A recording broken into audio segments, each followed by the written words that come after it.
Have you ever seen a white Doberman? Not silver, not fawn, but pure cream, with icy blue eyes that almost glow.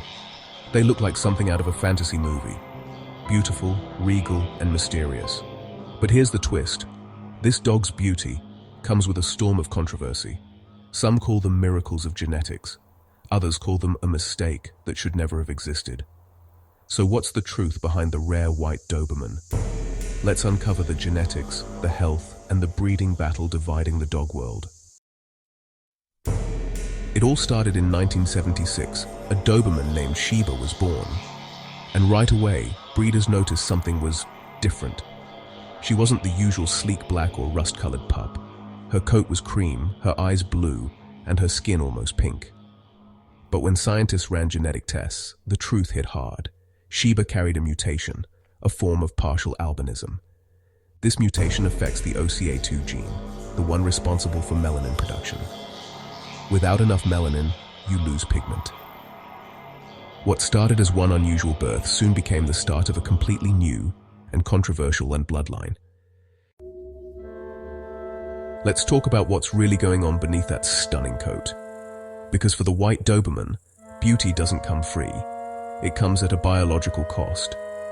The same gene mutation that makes them glow like marble statues is the same one that steals their protection from the world. Melanin, that's the pigment that gives color to skin, fur, and eyes, isn't just for looks, it's armor. It shields against UV light, strengthens vision, and even influences neurological balance. When that pigment is missing, it's not just color that fades, it's defense. White Dobermans are extremely sensitive to sunlight. A few minutes under harsh UV rays can leave their skin raw and blistered. Owners often describe having to walk them only at dawn or dusk, almost like they're vampires avoiding daylight. And their eyes? Those bright, icy blues that everyone falls in love with? They're beautiful, yes, but they're also fragile. Many suffer from photophobia, which means bright light literally hurts to look at. Imagine trying to play outside, but every glare feels like needles in your eyes. Some dogs squint constantly, bump into things, or become anxious when they can't see clearly. That anxiety can turn into restlessness or even aggression, not because they're bad dogs, but because they're uncomfortable, confused, and overstimulated. Then there's the mental toll. Studies suggest that dogs with congenital albinism can have irregular neurological responses, meaning they react differently to stress, sound, or sudden movement. Now, not every white Doberman faces severe symptoms. Some live long, happy lives with careful management. But that's the thing. They require management, constant care, constant awareness. Owning one isn't like owning a regular Doberman. It's like raising a beautiful, rare flower, one that burns under the wrong light.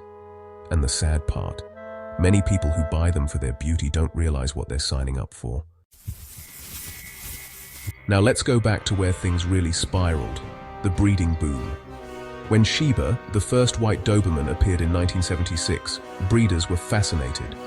Here was a dog that looked like no other Doberman before her, a living anomaly. At first it was curiosity, then it became obsession.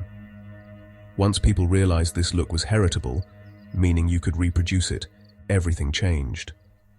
By the late 1980s, white Dobermans were being marketed as rare, exotic, and elite. Some were sold for double, even triple the price of a standard Doberman. The word rare became the hook, and rarity sells. But what many buyers didn't know was that rare didn't mean healthy.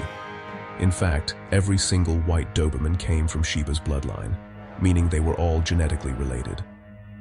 That's where the danger lies. With only one foundation female, breeders had to keep breeding within the same line to keep the white coat.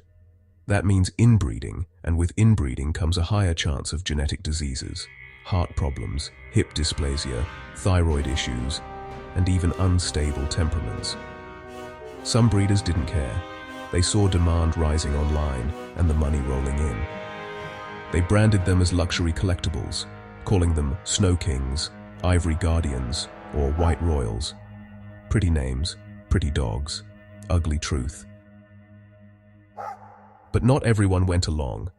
Many Doberman breeders and breed clubs fought back, warning that these dogs were being exploited. The American Kennel Club, after years of debate, made its stand.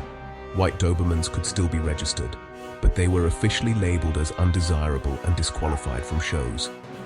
That label didn't stop the controversy. It poured gasoline on it. Supporters argued the dogs were misunderstood.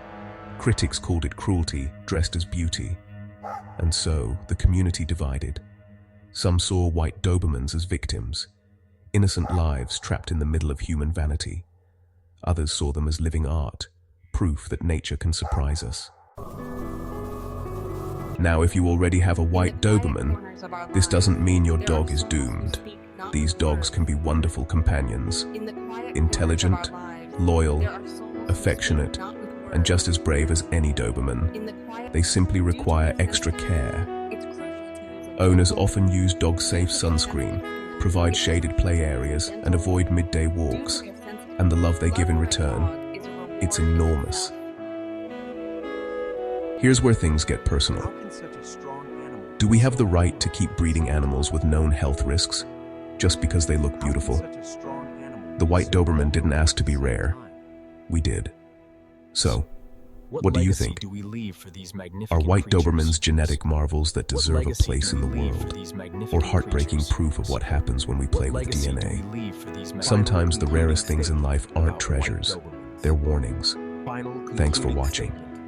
And remember, true love for animals means caring for all of them, not just the ones that look perfect.